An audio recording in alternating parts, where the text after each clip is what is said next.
हमारी दुनिया में इतने सारे लोगोस हैं, डिफरेंट डिफरेंट तरीके के, और ये लोगोस बस हमें दिखाने के लिए नहीं है। इस वीडियो को हम जानेंगे फैक्ट्स। तो welcome back to another facts की वीडियो।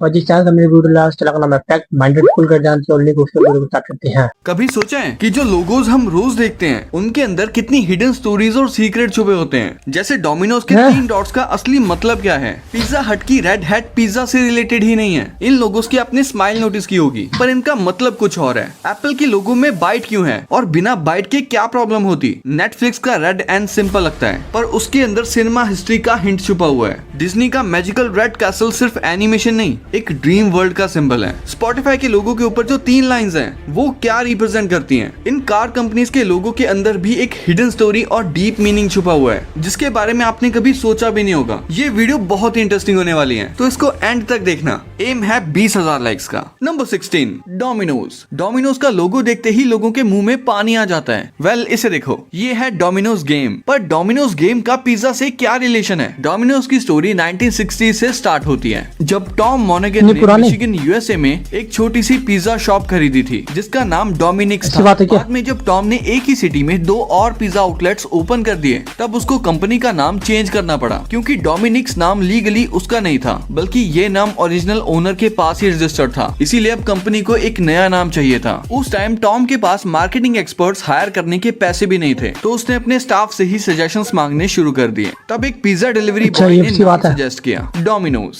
नाम सिंपल था, पुराने नाम जैसे ही लग रहा था, और याद रखना भी इजी था। टॉम को ये नाम तुरंत पसंद आ गया, और इसी वक्त टॉम के दिमाग में फ्यूचर लोगो का आइडिया भी क्लिक हो गया। उसने डोमिनो टाइल को देखा और नोटिस किया कि उसकी स्क्वायर शेप पिज्जा बॉक्सेस जैसी लगती है, और उसके 3 डॉट्स रिप्रेजेंट करेंगे डोमिनोज के पहले 3 स्टोर्स को। ओरिजिनल प्लान ये था कि हर नया स्टोर ओपन होते ही 1 डॉट ऐड किया जाए, लेकिन इनका बिजनेस इतना समझ में आया गया कि ये आइडिया ड्रॉप करना पड़ा। और अच्छा ही हुआ, नहीं तो आज डोमिनोज के लोगो में 17,000 से भी ज्यादा डॉट्स होते, क्योंकि वर्ल्ड वाइड 17,000 से भी ज्यादा स्टोर्स हैं इनके। आज चाहे स्टोर्स मॉडर्न बन गए हो, ब्रांडिंग भी अपडेट हो गई हो, पर डोमिनोज का 3 डॉट वाला लोगो अभी भी ब्रांड की आइडेंटिटी बना हुआ है। नंबर 15 पिज्जा हट। पिज्जा हट का लोगो देखते ही वो आइकॉनिक रेड हैट सबसे पहले दिख जाती है। पर कभी सोचा है पिज्जा और हैट का क्या कनेक्शन है? द आंसर इज कोई कनेक्शन नहीं है। स्टोरी 1958 की है। अमेरिका के विचिता कैंसस में 2 कॉलेज गोइंग ब्रदर्स डैन और फ्रैंक कार ने एक छोटा सा पिज्जा रेस्टोरेंट स्टार्ट कर रहे थे, लेकिन बजट टाइट था, मार्केटिंग का भी कोई सीन नहीं था।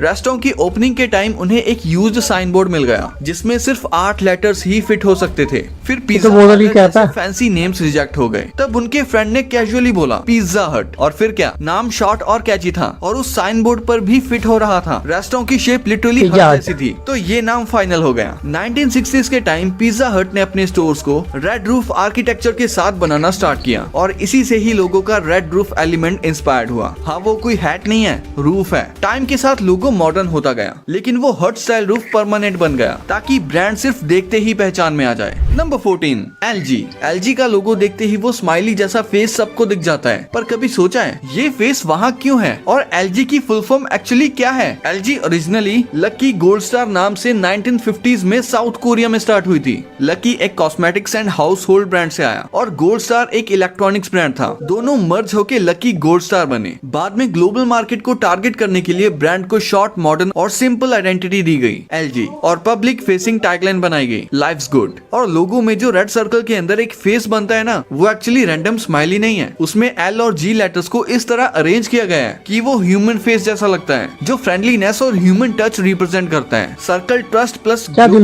को सिंबलाइज करता है, और रेड कलर एनर्जी और कॉन्फिडेंस का सिग्नल है। सो नेक्स्ट टाइम एलजी का लोगो देखो तो याद रखना, वो सिर्फ एक स्माइली नहीं है, बल्कि ब्रांड का मैसेज है, lives good. Number 13 Amazon. Amazon का लोगो देखते ही नीचे वाली वो येलो स्माइली एरो सबको दिख जाती है, पर कभी नोटिस किया है वो एरो ए से जेड तक जाती है। ये कोई कोइंसिडेंस नहीं है। 1994 में जेफ बेजोस ने अपनी high paying wall street job छोड़ी और सिएटल शिफ्ट होकर लिटरली अपने गैराज से एक ऑनलाइन बुक स्टोर स्टार्ट किया। उन्हें एक ऐसा नाम चाहिए था जो ग्लोबल, यूनिक और मैसिवली बिग फील दे। तब उन्हें डिक्शनरी में अमेज़न रिवर का नाम मिला, जो दुनिया की लार्जेस्ट रिवर है। आइडिया ये था कि एक दिन उनकी कंपनी भी वर्ल्ड्स लार्जेस्ट ऑनलाइन स्टोर बनेगी, जो उन्होंने करके दिखा दिया। और आज अमेज़न कहाँ है वो आप देख ही सकते हो। भाई बहुत ही कंपनी, बड़ी कंपनी है। जो येलो एरो है ना, वो एक्चुअली A to Z दिखाता है। मतलब अमेज़न पे ऑलमोस्ट ए से जेड तक सब मिल जाता है। साथ ही एरो को स्माइली अच्छा स्टाइल जी। में बेंड किया गया ताकि ब्रांड कस्टमर सेटिस्फेक्शन को कन्वे करे। Number 12,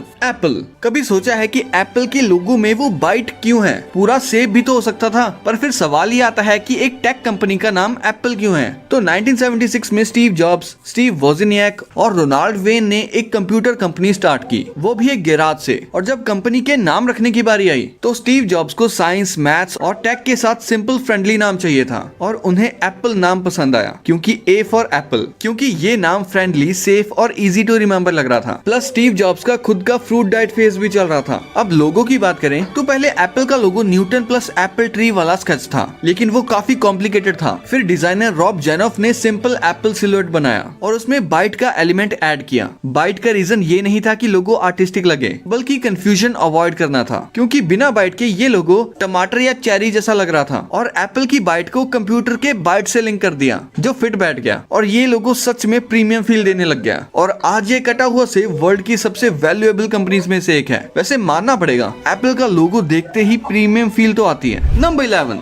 Netflix. नेटफ्लिक्स का लोगो देखते ही वो रेड एंड और बिंज वॉचिंग का मूड इंस्टेंटली आ जाता है। पर कभी सोचा है नेटफ्लिक्स के नाम और लोगो का मीनिंग क्या है? 1997 में Netflix actually DVD by mail service था और नाम भी इसी लॉजिक से बना। Net means internet, flix means movies, मतलब इंटरनेट पर मूवीज। लोग नेटफ्लिक्स की वेबसाइट पर डीवीडी ऑर्डर करते थे और नेटफ्लिक्स उन डीवीडीज को कस्टमर्स के घर पोस्ट से डिलीवर करता था। फिर मूवी देखने के बाद डीवीडी वापस मेल कर दी जाती थी। नेटफ्लिक्स के पुराने लोगो में नेट और फ्लिक्स के बीच एक फिल्म होती थी ताकि लोग समझ जाएं कि ये मूवी रेंटल ब्रांड है। बाद में जब नेटफ्लिक्स स्ट्रीमिंग में शिफ्ट हुआ तो फिल्म रील जैसे लिटरल सिंबल्स हटा दिए गए और bold red Netflix word mark adopt किया गया। रेड कलर डार्क रूम्स में सबसे ज्यादा पॉप करता है, इसीलिए टीवी पर इंस्टेंटली नोटिसेबल लगता है। वो जो शो स्टार्ट होते वक्त एक कर्व्ड रेड एनिमेशन दिखती है ना, वो एक्चुअली एक डिजिटल थिएटर कर्टेन जैसा फील देता है, जैसे अब स्टोरी शुरू होने वाली है। 2014 के बाद नेटफ्लिक्स ने अपना ब्रांड और सिंप्लीफाई कर दिया और वो आइकॉनिक रेड एन लॉन्च किया। उस एन का रिबन लाइक डिजाइन पुरानी फिल्म स्ट्रिप से इंस्पायर्ड है। आज नेटफ्लिक्स इतना स्ट्रॉन्ग ब्रांड बन चुका है कि उसे पूरा नाम लिखने की जरूरत भी नहीं है, सिर्फ एन देख के ही लोग समझ जाते हैं, नेटफ्लिक्स। Number 10, Disney. डिज्नी का लोगो देखते ही वो मैजिकल कासल और शूटिंग स्टार तुरंत दिमाग में आ जाता है। पर कभी सोचा है ये कासल आखिर रिप्रेजेंट क्या करता है और डिज्नी का नाम कहां से आया? स्टोरी 1920s की है, जब वॉल्ट डिज्नी एक एनिमेटर के रूप में स्ट्रगल कर रहे थे। बाद में उन्होंने अपना एनिमेशन स्टूडियो स्टार्ट किया और अपने सर नेम डिज्नी को ही ब्रांड बना दिया और इसके पहले आइकॉनिक कैरेक्टर मिकी माउस ने लिटरली उनकी लाइफ चेंज कर दी। अब बात करते हैं इसके लोगो की। डिज्नी के इंट्रो में जो कासल दिखाया जाता है वो इंस्पायर्ड है सिंड्रेला कासल से, जो डिज्नी थीम पार्क्स का सेंटर पीस है। कासल का मतलब सिंपल है, मैजिक, फैंटेसी और ड्रीम। ये ब्रांड को बचपन प्लस इमेजिनेशन प्लस वंडर के साथ इंस्टेंटली लिंक कर देता है। जो शूटिंग आर्क या स्टार कासल के ऊपर से निकलता है वो एक तरह का मैजिकल वैंड इफेक्ट है, जैसे कि स्टोरी स्टार्ट होने वाली हो। डिज्नी का हैंडराइटिंग स्टाइल लोगो एक्चुअली वॉल्ट डिज्नी के ओरिजिनल सिग्नेचर से इंस्पायर्ड है, ताकि लोगों को देखते ही लगे कि ब्रांड किसी क्रिएटिव आर्टिस्ट ने बनाया है, कॉर्पोरेट कंपनी ने नहीं।